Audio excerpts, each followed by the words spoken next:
Right, hi everybody, welcome back. In this part we're going to use Forest Pack to do our grass and some planting in the garden. There isn't much planting, so nothing too major, and then also we're going to use Railclone to create the fences and some balustrades around the building. So first thing to do is, if you don't have either Forest Pack or Railclone, is to go to i2 software website, go to downloads and Forest Pack, and here you can download the light version for free. It's free to use that, and then please, while you're at it, go to the Railclone download and then download the Railclone version. Now these are the obviously demo versions which do have limitations. With Railclone especially, you can only create Railclone objects along flat splines. The full version lets you obviously bring into account the Z value, so you can create staircases and fences that follow terrains and things like that, and it's absolutely fantastic for creating parametric modelling. By all means, have a look at the Railclone scenes and also the Forest Pack scenes, and they have some really great tutorials to get you started using these two bits of software. So download those. They'll give you basically excuse me, an exe that you just double click. You choose the version of 3D Studio Max that you're using and the location where it's saved, and it'll install the plugin straight into Max. So next time you open Max, it will be in the Create panel. You have a in the Geometry tab, you have a drop down in here called i2 Software, and in there you'll have Forest Light and Railclone Light. I'm using the Pro versions this end, but I don't think I'm going to be doing anything that you can't do with the demo versions, so we should be fine. So you probably noticed that the model is much more advanced than when I left it off. Basically, like I said, this isn't a modelling tutorial, so I've carried on modelling the whole building up. We've got all the internal walls and doors and skirting, and also floorboards and ceilings and covings and everything in there. In my opinion, good images come from detail. It's the small things that count. So spending time adding in additional items, that do exist and would be in rooms but might not necessarily be on a drawing that you're giving is critical, I think, in actually producing a good visual, one that looks realistic.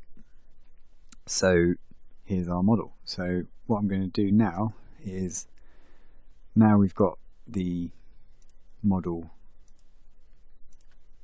in position and modelled, I'm going to excuse me, I'm going to save out all of the CAD into a file.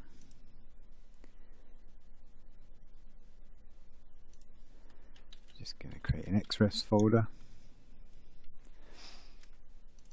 and I'm going to save it into there as 2D CAD. I'm going to delete it, and then I'm just going to go to References, XREF Scene, Add, go to that folder that I've just located, and XREF that back in. Now when I do file saves and things like that, this CAD data won't be in the file, so whenever I'm incrementally saving the files, obviously this CAD data can take up quite a lot of megabytes in file size, so keeping the file small, and it's there for me should I ever need to use it. I can turn it on and off. I'll turn it off for now, and then if we need to use it later, we can just turn it back on. So I like to keep things neat and tidy. Obviously I've layered all my stuff onto layers as well, so each floor, the things on each floor correspond to a certain layer. First floor, garden objects as well, all things like that. So just trying to keep things neat and tidy. A good habit to get into is naming objects. I am quite bad at doing that. I picked one that I actually did name, so there's your garden wall, but you'll probably find if you filter through that we've got a lot of shapes and lines and things like that. I haven't spent the time renaming everything, but if you can get into the habit of doing that, then great.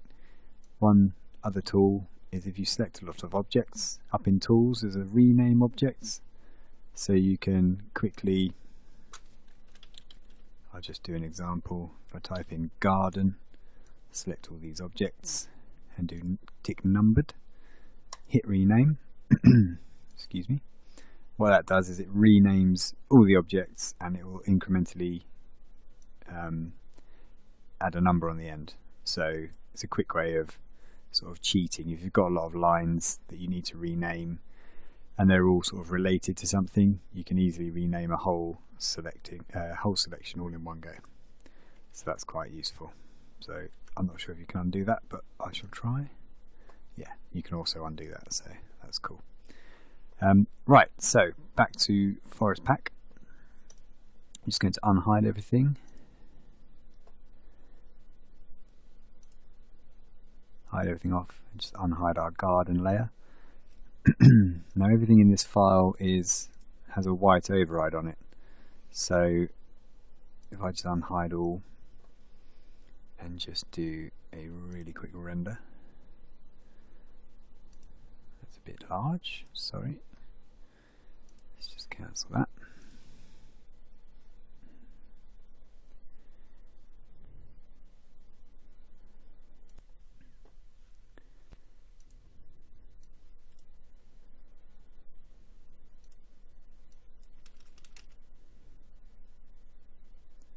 Okay.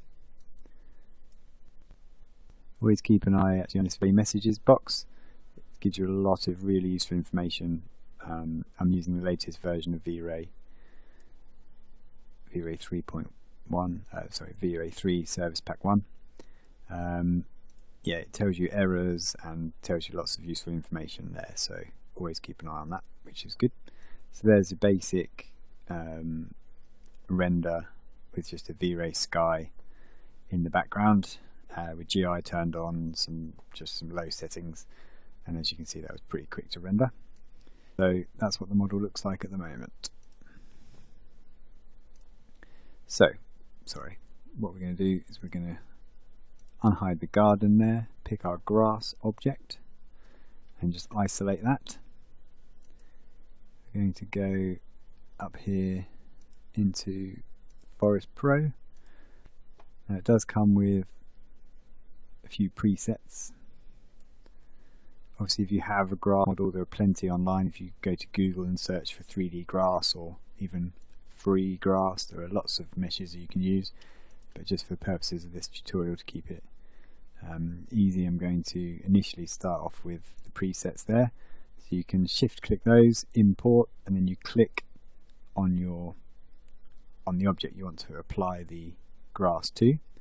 So this pop-up comes up saying large areas it's recommended to use camera limit to visibility. Click yes to that, and what that does, now you go to the modify panel.